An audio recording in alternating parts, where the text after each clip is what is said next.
whispers crawl beneath the skin. A shadow's grin. The final draft. The cursor blinked.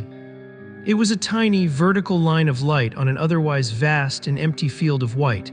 It pulsed with a steady, mocking rhythm. Beat, beat, beat, like a dying heart on a monitor. Leo Thorne watched it from the cavernous hollow of his writer's block. His hands, which had once flown across keyboards conjuring nightmares that sold millions, lay limp on the desk. The silence in his head was absolute. It was not peaceful, it was the silence of a tomb. Outside the floor-to-ceiling windows of his minimalist loft, rain slicked the city lights into blurred streaks of gold and white. It was the perfect writing weather, or it should have been. For a year now, the well was dry. The whispers from the place he called Whisper Hollow, the dark mental landscape that birthed his best-selling horror series, had fallen silent. His nightmares, once so vivid he'd keep a notebook by the bed, had been replaced by a flat gray nothing. His editor, Maria, had stopped being sympathetic 2 deadlines ago. Her last call was a scalpel of cold professionalism. The brand is fatting, Leo. Readers forget. If there's no new manuscript in 30 days, the contract is void, and so, I'm afraid, is your advance. The clock on his screen read 2 in the morning. The 30 days were up yesterday.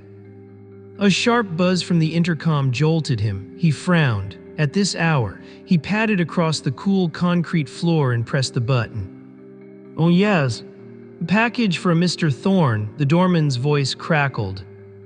"Thorne, Leo Thorne." "Right, sorry, it's down here, no courier tag, just left at the desk." "Who sent it up?" He waited, listening to the hum of the elevator. When it arrived, the doors slid open to reveal a simple, unmarked cardboard box. He carried it inside, the weight surprisingly light. He used a key to slit the tape. Inside, nestled in a bed of crumpled, sepia-toned tissue paper, was a book. It was beautiful. The cover was aged leather, the color of old blood, tooled with intricate swirling patterns that seemed to shift under the light. There was no title on the spine, no author. He lifted it out. It felt warm, almost imperceptibly so. The pages were thick, their edges uneven and gilt with faint, tarnished gold. He opened it. The pages were blank, not a line, not a smudge. A pristine, creamy emptiness that seemed to go on forever. A slip of heavy parchment fluttered out. The handwriting was elegant, looping, in an ink that looked black but held a reddish sheen. "For when the well runs dry," it read. "Think of a story and see." Leo snorted, a gag gift from a fan, some weird, pseudo-mystical journal from a concerned friend. He was about to toss it onto the growing pile of unopened self-help books for creatives when the blinking cursor on his screen caught his eye.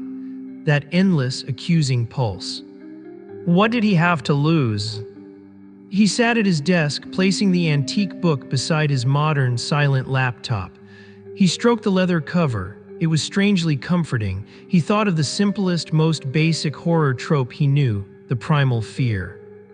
"A man here scratching at his door," Leo murmured to the empty room. "Nothing happened." He felt foolish, but then a subtle scent reached him, old paper, ozone, and something coppery like blood. He looked down. On the first blank page of the book, a stain was spreading. Not ink, but something darker, wetter. It coalesced into words, forming line after line in a swift, silent cascade. The script was not the elegant hand of the note. It was jagged, urgent, and yet familiar. It was his own handwriting, or a perfected, intensified version of it. The prose was lean, muscular, dripping with a dread he hadn't been able to conjure in years. The scratching began at 3 a.m., the book wrote itself. Not the skitter of a branch, nor the scamper of a pest. It was the slow, deliberate drag of something blunt and determined across the painted wood. A sound that spoke of fingernails worn to the quick, of a patience that was geological. John lay in the sweat-damp tangle of his sheets, parsing each scrape. It was not at the lock nor the handle. It was low at the baseboard, as if something had settled on its knees and was simply asking, very quietly, to be let in. Leo's breath caught. He watched, mesmerized, as the paragraph finished, the wet ink glistening before it dried into a matte black. The story wrote itself to a chilling, ambiguous conclusion over 2 pages, ending with, The scratching stopped at dawn. John never opened the door, but he knew with a certainty that chilled his marrow that the thing outside knew a secret. Doors, like promises, are only as strong as the will of the one who keeps them closed. The words stopped. The page was full. Leo reached out, touching the text. It was dry, smooth. The paper showed no sign of having been wet. His heart hammered against his ribs, not with fear, but with a wild, exhilarating greed. The block was gone. The silence was shattered. He had a pipeline straight to the heart of Whisper Hollow, and it was singing a dark, beautiful song only he could hear. Worked through the night, all he had to do was conceive a premise, a seed. A man sees his doppelganger in a mirror, but it's always one blink behind. The book filled pages with a haunting tale of identity erosion. A forgotten childhood fear, a tall figure with no face who stood in the corner of the bedroom, returns. The book crafted a chilling narrative of repressed memory manifesting. Each story was better than the last. Each was pure, undiluted Leo Thorne, but Leo Thorne at the peak of his powers. No better than that. By morning, he had a dozen stories, a collection. He titled it Whispers from the Hollow and emailed the manuscript to Maria with a note. Sorry for the delay, the well wasn't dry, it was deepening. Her reply was immediate, ecstatic. Leo, this is a masterpiece, the best work you've ever done. Where has this been? Where indeed, Leo thought, gazing at the beautiful, blank-backed book. Only the first dozen pages were filled. The rest waited, pristine and promising. He slept the dreamless sleep of the triumphant. The next night, he heard a sound. He was washing a coffee mug, the water steaming his hands, and there it was, a faint, slow, dragging scrape from the direction of his front door. He froze, water running. His eyes went to the antique book resting innocently on his coffee table. Coincidence? It had to be. The building was old, pipes settled. He shut off the water, listening intently. Silence. He shook his head, a laugh bubbling up, half relief, half lingering unease, the power of suggestion. He was the horror writer, spooking himself with his own material. The next day, an email arrived in his public inbox. The subject line read, "How did you know?" The message was frantic, poorly punctuated. Mr. Thorne, I read your new story, the one about the man in the mirror. I swear I saw him last night. I was brushing my teeth and I blinked, and in the mirror I was still with my toothbrush halfway to my mouth. I blinked again and it was gone. I'm not crazy, how did you know? Leo deleted it, an over-imaginative fan. It happened. The stories were just that potent. He felt a flush of pride. Then he saw the news, a local channel playing quietly on the TV in the background as he tried to brainstorm new premises for the book. The banner flashed, bizarre death in West End apartment. A reporter stood before a nondescript building. The body of a 42-year-old man was discovered early this morning by his landlord. Police report no signs of forced entry, but the victim, identified as John Peters, was found just inside his own front door. Authorities are calling the cause of death cardiac arrest, but sources note the man's face was frozen in an expression of extreme terror, and unaccountably, there were deep scratch marks on the interior surface of the door. Leo's blood turned to ice. The coffee table seemed to tilt. John scratching at the door, cardiac arrest. The details, the specifics, they were his, the book's first story. No, it was impossible, a horrific coincidence, a sick, random parallel. With trembling hands, he opened the antique book. He flipped past the first story to the one about the doppelganger. The prose was sharp, final. The story ended with the protagonist, driven mad, shattering the mirror only to find his double standing behind him in the shard-strewn room. Leo's eyes scanned the news ticker at the bottom of the TV screen. It cycled through headlines. One made him lean forward, squinting. Fatal mirror accident in downtown high-rise. Man impaled on large shard, police puzzled by lack of witnesses. A cold, solid dread settled in Leo's gut.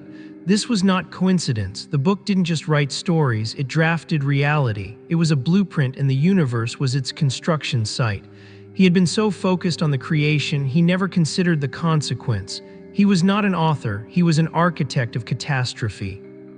He grabbed the book, its leather was warm, pulsing faintly. He carried it to the stainless steel kitchen sink.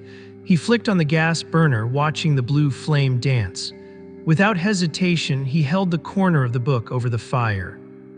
The flame bent away. It didn't lick or blacken the leather. It simply refused to touch it, as if repelled by an invisible field. Leo held it there until his fingers ached from the heat of the burner, but the book remained cool, pristine. Panic rising, he snatched a heavy chef's knife from the block. He laid the book on the counter, raised the knife, and brought it down with all his strength on the center of the cover. The blade should have sunk deep. Instead, it glanced off with a sharp, metallic ping asterisk, as if he'd struck stone, leaving not a mark on the leather but putting a visible notch in the steel knife.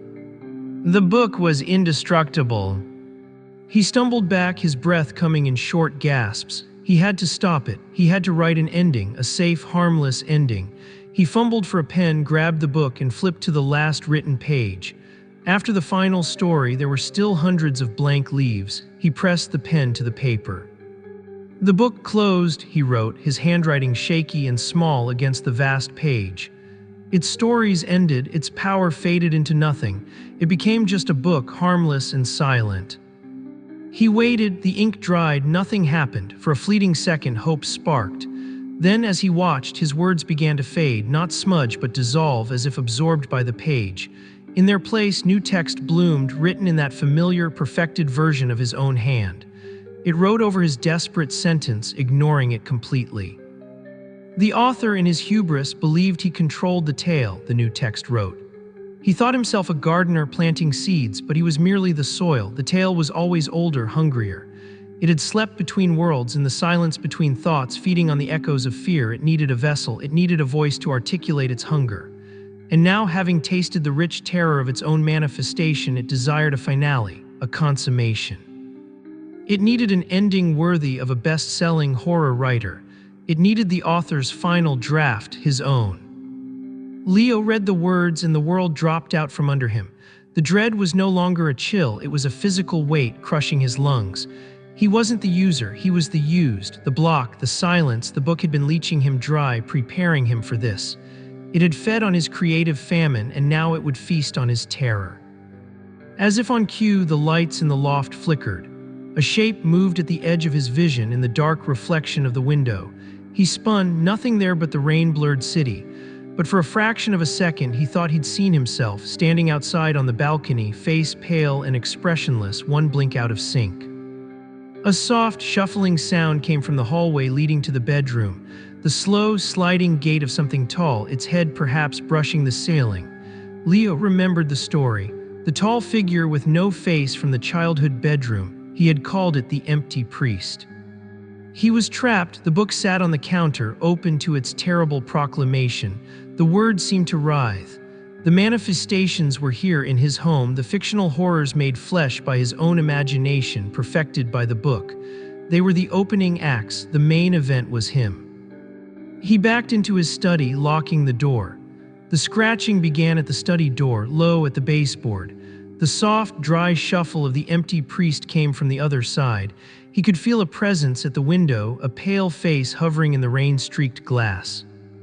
This was the climax. The book was writing it now in real time. He was living his final chapter. The thought sparked a final, desperate rebellion. He was a writer. His weapon was the ending.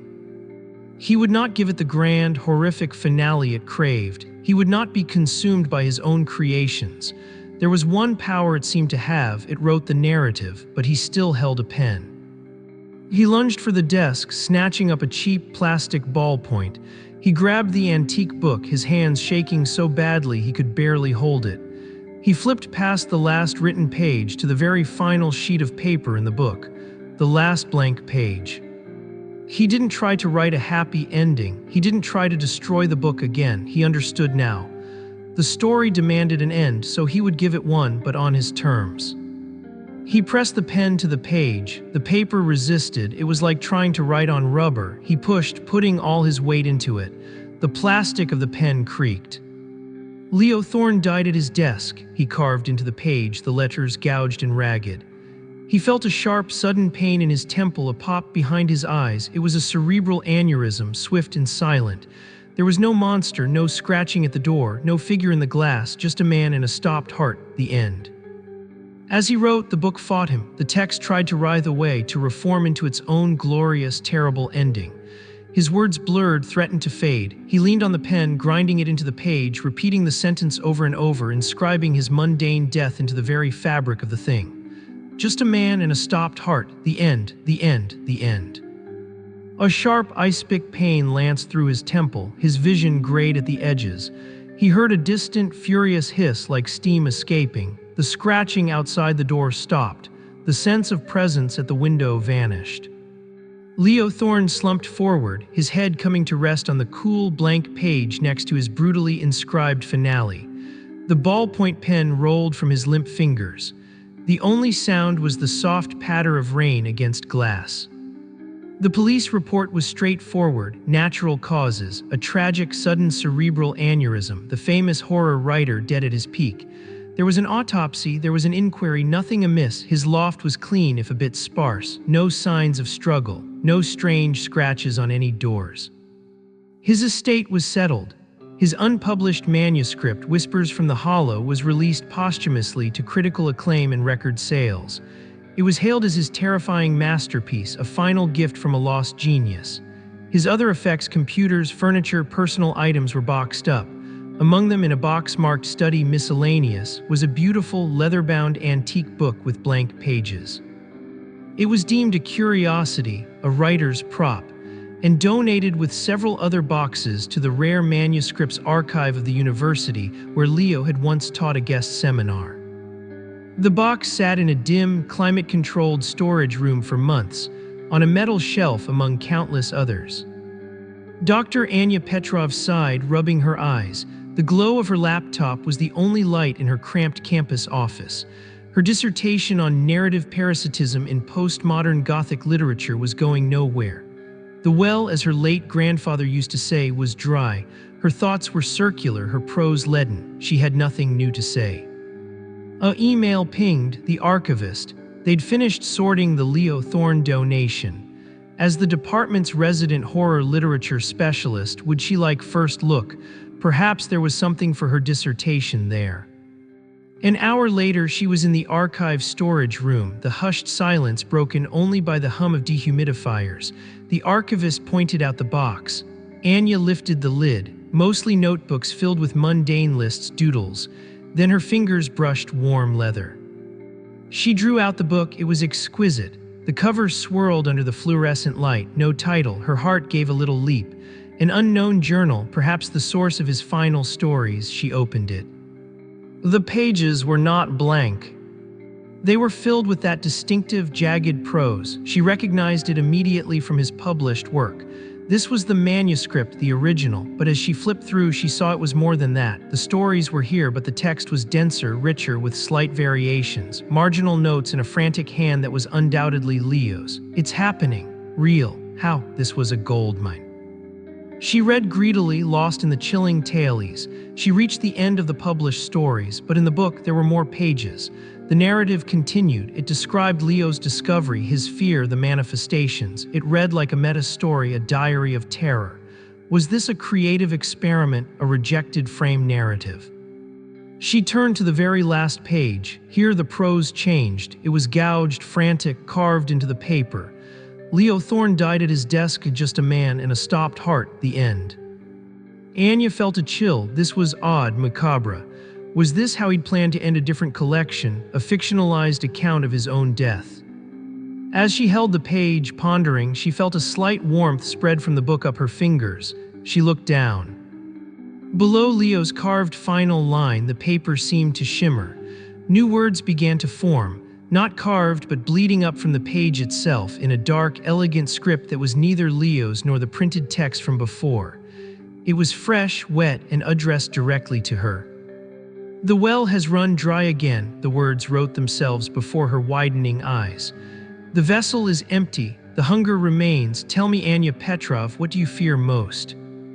Anya's breath caught in her throat, a prank, some elaborate posthumous joke from Leo Thorne, a hidden electronic mechanism, but the paper felt organic, alive, the warmth pulsed gently. She looked around the silent, deserted archive. The dry, academic dead end of her dissertation stretched before her. The critical obscurity, the quiet failure, and here was inspiration, raw, powerful, and utterly mysterious, a spark in the dust. A slow smile touched her lips. It was probably nothing, just her tired mind, but what if? She leaned closer, her voice a whisper in the quiet room. I fear, Anya Petrov said, being forgotten, my words dissolving into nothing, my story untold. On the page, the elegant script responded, flowing into a new, empty space. Let's begin, it wrote. And as Anya watched, her own story started to write itself.